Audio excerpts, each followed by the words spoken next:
High friend welcome to my channel blessings cake. आज आमी एकेबारे नतून धरनेर एकटा केकेर डिजाइन निये एसेछि। आशा राखछि आपनादेर भालो लागबे और जारा नतून केक बानाচ্ছেন तारा अवश्यई এই डिजाइनटा देखिए बानाते पारबेन। এই অর্ডারটা যিনি করেছিলেন উনি আমার কাছ থেকে অনেকবারই কেক নিয়েছেন, ওনার হাজব্যান্ডের বার্থডের জন্য নিয়েছিলেন। এটা একটা 1 পাউন্ডের হোয়াইট ফরেস্ট কেকের অর্ডার ছিল। উনি বলেছিলেন একটা অন্যরকম ডিজাইন করে দিতে। উনি আমাকে 2-3টে ছবি পাঠিয়েছিলেন, তার মধ্য থেকে আমি এই ছবিটা নিয়ে বানিয়েছি। দেখুন যেভাবে আমি প্রত্যেকটা স্পঞ্জ বানিয়ে থাকি, প্রথমে একটা ইলেকট্রিক বিটার দিয়ে ভালোভাবে ডিম আর চিনি মিশিয়ে নেব। স্টেপ বাই স্টেপ চিনি দেব, কখনোই একসাথে সমস্ত চিনি দিয়ে দেব না। আর চিনিটা কিছু কিছু সময় অন্তর অন্তরই দিয়ে দিতে হবে, বেশি সময় ধরে দেওয়া যাবে না। বেশি সময় ধরে দিলে ফোমটা বসে যাবে, চিনিগুলো আস্ত রয়ে গেলে ভালোভাবে স্পঞ্জটা রেডি হবে না। আমি 4 থেকে 5 মিনিটের জন্য বিট করব। খুব সুন্দরভাবে বিট হয়ে গেছে। এটা 2 মিনিটের মধ্যেই চিনিটা কমপ্লিট করতে হবে দেওয়া। এই পর্যায়ে এসে আমি তেল দিয়ে দিলাম আর এসেন্সটাও দিয়ে দেব। এখানে ভ্যানিলা এসেন্স 1 টিস্পুন দিয়ে দিচ্ছি। এটা যেহেতু হোয়াইট ফরেস্ট কেকের উপর ছিল তাই অন্য কোনো এসেন্স আর দেব না। ভ্যানিলা এসেন্সটাই একটু বেশি করে দিয়ে দিয়েছি। আর ময়দাটা এখানে মাখানো হয়ে গেছিলো, আমি একটু স্কিপ করে গেছি, প্লিজ বন্ধুরা ক্ষমা করবেন। আর আমার ভিডিওটা অফ হয়ে গেছিলো, আমি বুঝতে পারিনি। দেখুন এখানে 6 ইঞ্চির মোল্ড আগে থেকেই বাটার পেপার আর তেল দিয়ে রেডি করে রেখেছি।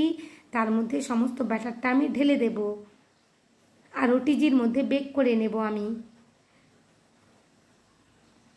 খুব সুন্দরভাবে একটা কেক রেডি হয়ে গেছে। দেখুন স্পঞ্জি নরম। আমি মোল্ড আউট করেও আপনাদের দেখিয়ে দিচ্ছি, লেয়ার কাট করে স্টেপ বাই স্টেপ কেকটা বানিয়ে দেখাবো।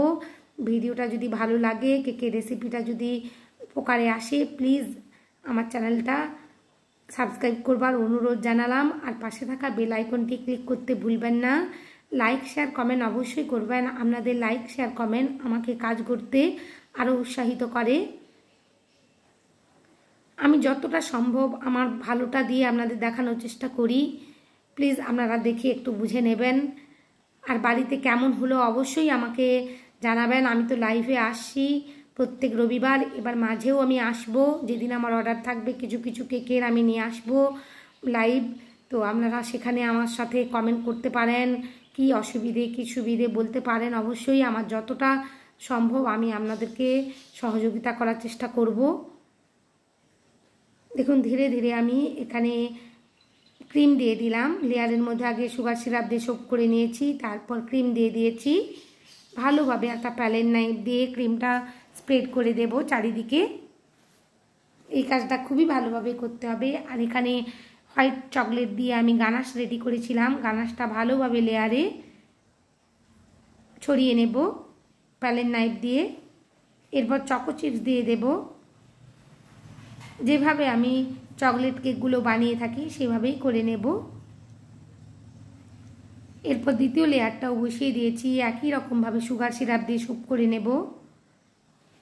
এখানে একটু স্পঞ্জের মধ্যে আমি হোয়াইট চকলেট গানাশ দিয়ে দিয়েছি। আমার মনে হচ্ছিল ভালো লাগবে, যেমনভাবে ব্ল্যাক চকলেটটা করে থাকি সেই রকমভাবে হোয়াইট চকলেটটাও করার চেষ্টা করেছি।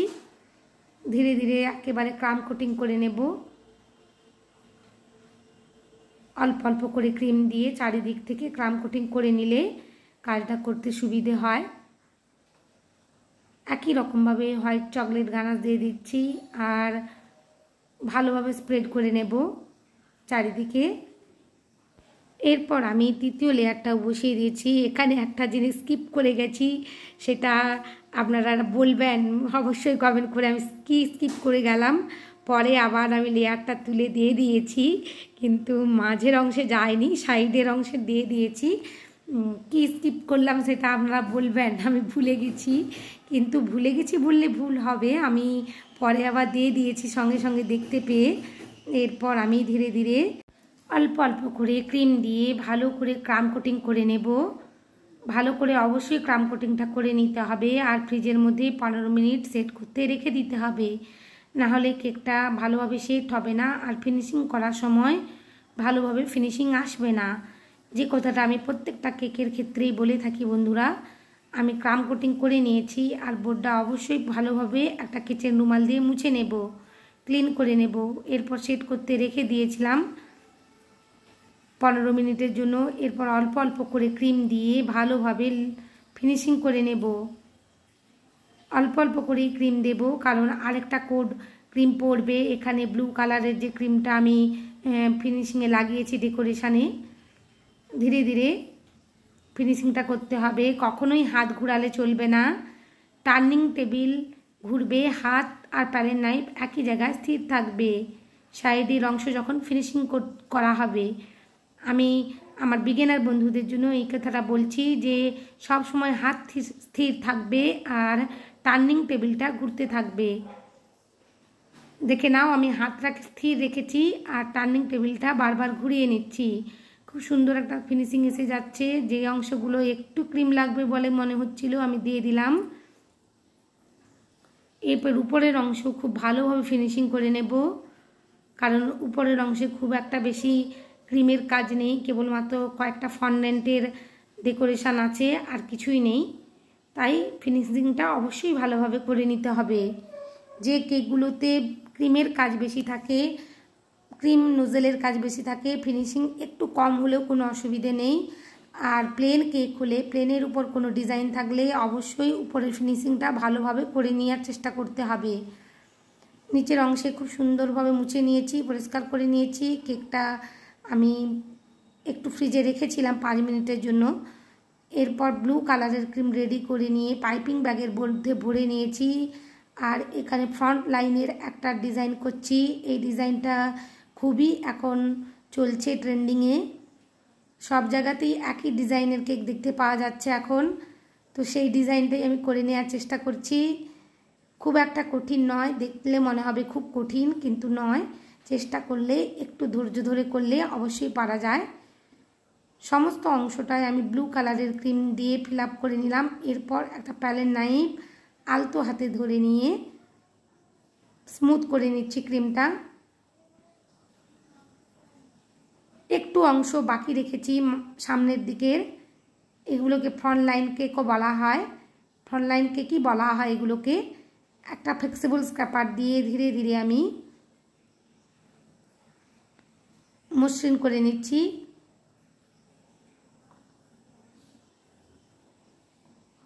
খুবই সাবধানের সঙ্গে এই কাজটা করতে হবে, কারণ ব্লু কালারের ক্রিম এমনিতেই খুবই একটা ডিপ কালার, কোথাও লেগে গেলে উঠতে চায় না সহজেই। তাই খুবই সাবধানে এই কাজটা করতে হবে। ধীরে ধীরে আমি খুব সুন্দরভাবে মসৃণ করে নিয়েছি। আর বারবার স্ক্র্যাপারটা মুছে নিতে হবে। একই স্ক্র্যাপার দিয়ে করলে চলবে না, স্ক্র্যাপারটা অবশ্যই মুছে নিতে হবে। এক্সট্রা ক্রিমগুলো থাকলে সেটাই আবার ফিনিশিংটা নষ্ট করে দেবে। তাই স্ক্র্যাপারটা বারবার মুছে নিতে হবে কিচেন রুমালের মধ্যে। ধীরে ধীরে কম করে নিচ্ছি একটু, যাতে দেখতে আরও ভালো লাগে। খুব সুন্দর দেখাচ্ছে। এবার ফ্রন্ট লাইনের যে চারিদিকে আমি গোল্ডেন কালারের ড্রিপিংয়ের জন্য কিনে এনেছিলাম, সেটা দিয়েই খুব ভালোভাবে আমি করে নেব। এখানে আপনাদের দেখিয়ে দিচ্ছি, দেখুন এখানে গোল্ড কালার আমি কিনে এনেছিলাম ড্রিপিং করবার জন্য। সেটা দিয়েই আমি একটা তুলির সাহায্যে কেকের যে ব্লু কালারের ফ্রন্ট লাইন সেটাই আমি করে নেব।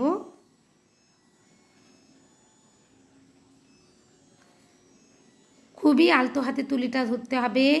এখানে জোরে তুলি ধরলে উপরের ক্রিমগুলো উঠে চলে আসবে আর দেখতে খারাপ লাগবে। তাই খুবই আলতো হাতে এখানে তুলিটা ধরতে হবে। আর বারবার নিতে হবে। যে গোল্ডেন কালারটা দিয়ে আমি বানাচ্ছি ড্রিপিংয়ের জন্য কিনে এনেছিলাম, সেটা দিয়েই বারবার তুলিটা ডুবিয়ে ডুবিয়ে করে ভরে নিতে হবে। অল্প থাকলে কখনোই এখানে টানা যাবে না, তাহলে ক্রিম উঠে আসবে আর ফিনিশিংটা নষ্ট হয়ে যাবে। আমি পুরো অংশটাই ভিডিওয় দেখিয়েছি, আর খুব একটা তাড়াতাড়িও দেখাচ্ছি না। তোমরা যারা বানাতে চাও বাড়িতে অবশ্যই বানাতে পারবে আশা রাখছি। আর ভালো লাগলে, উপকারে এলে প্লিজ চ্যানেলটা সাবস্ক্রাইব করবার জন্য অনুরোধ জানালাম। আর লাইক শেয়ার কমেন্ট অবশ্যই করবে। আর কেমন হলো অবশ্যই জানাবে, বাড়িতে বানালে কেমনভাবে। ধীরে ধীরে দেখো সব অংশেই আমি গোল্ডেন ড্রিপিংটা লাগিয়ে নেব। খুবই ধৈর্য ধরে কাজগুলো করতে হবে, তাড়াহুড়ো করলে চলবে না। আমার কেকটা ফিনিশিংই প্রায়, আমি ফ্রিজের মধ্যে সেট করতে রেখে দেব কেকটা। তারপর ফন্ডেন্ট দিয়ে কয়েকটা কাজ ছিল, লেখা ছিল, সেটাই আমি লিখে নিয়েছি। কিছুটা অংশ রেখেছি, তোমরা দেখবে যারা ফন্ডেন্ট নিয়ে এভাবে নাম লিখতে চাও করবে অবশ্যই, কিন্তু এখন বর্ষাকালে ভীষণভাবেই অসুবিধে হচ্ছে। আমি আর একটু যে অংশগুলো লাগবে লাগিয়ে দিলাম, এরপর ফ্রিজের মধ্যে রাখবো অবশ্যই। তার আগে কয়েকটা স্প্রিঙ্কেলের কাজ ছিল, সেটা আমি ছড়িয়ে দিলাম এখানে। হোয়াইট কালারের আমার কাছে স্প্রিঙ্কেল ছিল, পালস বলে এগুলোকে, সেগুলোই আমি দিয়ে ডেকোরেশন করে নিলাম। আর কয়েকটা লেখা ছিল, হাজব্যান্ড, ড্যাড, তারপর একটা ঘরের মতন করা ছিল, আমরা যেভাবে খেলে থাকি চৌকো ঘরের মতন, আর লাভ সাইন ছিল, সেভাবেই আমি 4টে লাভ সাইন কেটে নিচ্ছি। আর ফন্ডেন্ট নিয়ে কাজ করতে গিয়ে ভীষণভাবে অসুবিধে হচ্ছে, এখন গরম আর ওয়েদারেও ভীষণ জলীয় বাষ্প আছে, তাই বারবার কর্নফ্লাওয়ার ডাস্ট করে কর্নফ্লাওয়ার লাগিয়ে টাইলার্স পাউডার দিয়ে করতে হচ্ছে। আবার টাইলার্স পাউডারটা বেশি দেওয়াও যাবে না, তাহলে ফন্ডেন্টটা এমনভাবে জমে যাবে যে খুব একটা ভালো লাগবে না খাবার সময়, তাই পরিমাণ মতো দিতে হবে। কিন্তু এই ওয়েদারটা ভীষণভাবে একেবারে কাজ করছে না, কালো ফন্ডেন্টগুলো বিশেষভাবে হাতের মধ্যে লাগলে আর উঠতেই চাচ্ছে না। সমস্ত লিখে নিয়েছি, দেখতেই পাচ্ছ তোমরা কিভাবে আটকে যাচ্ছে বারবার আমার হাতের মধ্যে। এরপর কেকটা আমি ডেলিভারি দেওয়ার আগে ডেকোরেশন করে দেব খুব সুন্দরভাবে। এখানে প্রথমে এটা বসিয়ে দিয়েছি, তারপর দুদিক থেকে দুটো ফন্ডেন্ট ঘরের মতন করে নেব, বসিয়ে দিচ্ছি। ধীরে ধীরে চৌকো করে নেব। আমি হাতের মধ্যে কর্নফ্লাওয়ার মাখিয়ে নিয়েছি, নাহলে ব্ল্যাক কালারের ফন্ডেন্টটা ধরতেই পারছিলাম না, কিছুতেই ধরা যাচ্ছে না। এরপর হাজব্যান্ড লেখাটা লিখে নেব। আমি পেছন দিক থেকে লিখে আসছি যাতে সমানভাবে বসানো যায়। পেছন দিক থেকে এইভাবে বসিয়ে নিলে সমানভাবে বসানো যাবে।